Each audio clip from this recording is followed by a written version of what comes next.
how many of you look back with fond memories about school? Okay, all of you who don't look back with fond memories, why? Who doesn't like the school? Okay, so school, we never like when we are in school. All that pressure about exams and discipline. We just want to be free birds. We want to run away from school. We want to run away from homes. How many of you want to just run away from your homes only when you are in school? Right? So I think that, but the thing is, the room here has, guests of all age groups. And I think the older you get, the more you kind of lay, value to nostalgia. And so I think that's something, I guess that's what maybe prompted me to write the book Charlie's Boys. You already heard in the video what the book is about, but I'll tell you a little more. But before I continue, there's like a little slideshow happening. Okay, yeah, at the back behind me, right? So these are like just some scans and all from our old school magazines. We used to have an annual school magazine, and there were class photographs and a full roundup. Our teachers, everybody. So you can keep watching the slides also. So to start with, why did I write Charlie's Boys? And before anything else, don't ask me who or what Charlie is, because for that you have to read the book. I know when we have the Q&A, there's going to be a temptation to ask, okay, but why Charlie, right? For that you have to read the book. I can't give that away. But you'll get to know like probably 1/3 or almost halfway into the book about Charlie, because that's so integral to the whole narrative. So I was trying to, I'm a writer, right? I'm always looking for ideas. And sometime in 2010, I said, let me write a book based on my own school. And I tried different iterations. I even tried to work a fiction. I said, okay, I'll use my school background. I'll use the real characters of school, the characters that we kind of grew up with, and fictionalize them and write a plot. Somehow it didn't work, and along the way I started writing other books. I wrote travel books. I wrote a self-help book. I wrote on marketing. I wrote fiction, and now this memoir. But before anything else, let me also tell you I went to St. Columba School, which is located in central Delhi. And at that time, everything that was happening in Delhi was happening between Old Delhi and Central Delhi in the 70s and 80s. South Delhi, Gurgaon and all came much later. There were far fewer schools. Everybody knew all the schools. We all were kind of competing and kind of getting along together, all the schools at that time. I figured that the reason why I wanted to write a book on my school was kind of just not just go down memory lane, but also make it like a reflection for me that where have I come from and where have I reached, and from here where do I want to go. And I think it's so important for us to take a little pause, go back, and really kind of put things in perspective. Otherwise, what happens is, we just kind of, we're on the treadmill, one thing happening after another, and before we know it, life has just passed us by. So I don't want to sound morbid, but that's what happens. So St. Columba School at that time was regarded the best school in the country. Well, that's what Columbus was very proud of. But it was also it was a social model. It was a missionary school. It was not a school for the rich. It was not a school where all of us had unlimited pocket money. We just had, I mentioned in the book that even getting 50 paisa for an orange bar used to cost 50 paisa was like a big treat. And but I think what really the school what it really stood for was the whole emphasis on not just education but values, right? And that is something that has kind of stood us in good stead all our lives, right? Yeah, there are always black sheep and gray sheep in the family, but I think that those core values, right, of what it means to be good, what it means to be selfless, what it means to be kind of putting others and society before yourself, that's what we got from our teachers. The teachers at that time, like most of us do, right? The teachers were, we looked at teachers as tyrants. We called them all kinds of names. We, spoke, all kind of stuff behind their backs. However, now when we reflect back, like when I was writing the book, then I realized that but for those teachers, I would not be sitting here. They are the ones who ingrained in us, right, what values are, what education is, and yeah, they use their methods to discipline us, but that was like all part of the deal. But at the same time, it was like an absolutely riot. 3,250 boys in one compound, right? You have families, families with like 3 boys or 4 boys in the family, in a joint family, or just 3 or 4 sons in a family. They make hell in the house. Now imagine 3,250 boys, so many of us, right? We did. The other thing is, when I started writing the book and I started talking to some of my classmates and I started kind of going through some notes and everything, I realized that I didn't have fun.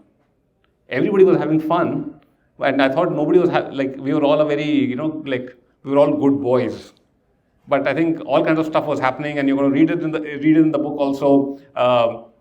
So that was like also again, I think you realize that when you only when I started writing the book did I realize that hey, we had all kinds of boys out there, right? And it just felt kind of as if I've gone back to school while writing the book. And that is what I'm trying to do in this book. While I have gone back to mine, I can assure you, you could be from any school, right? I can guarantee you when you read the book, you will go back to your own school days. You're going to be kind of start reflecting. You're going to be start thinking about your school days. You're going to be smiling. And if you don't, I give you a money back guarantee. Come back and sell the book back to me, right? So, but that's on a lighter note. I think what also stood was kind of lifelong friendships, right? Because again, like boys you grew up with when you were like 5 years,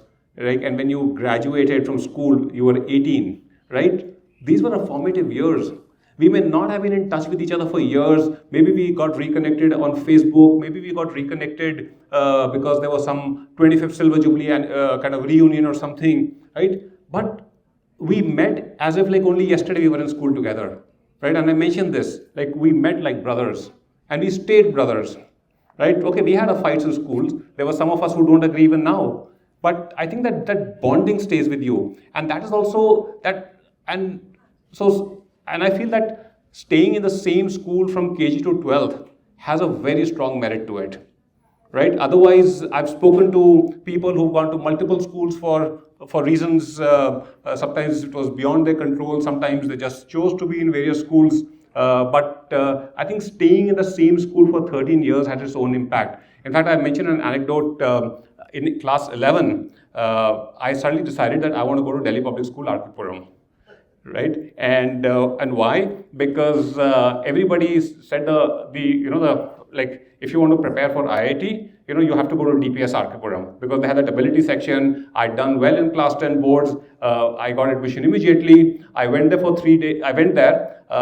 3 of my friends also followed me. Chalo, hum bhi chalte hain, right? And after 3 or 4 days, I came back. I said, I don't want to stay here, right? By then, my seat had been given to somebody else, but then the principal had to accommodate us because I was one of the boys there, right? And 2 of my friends also came back.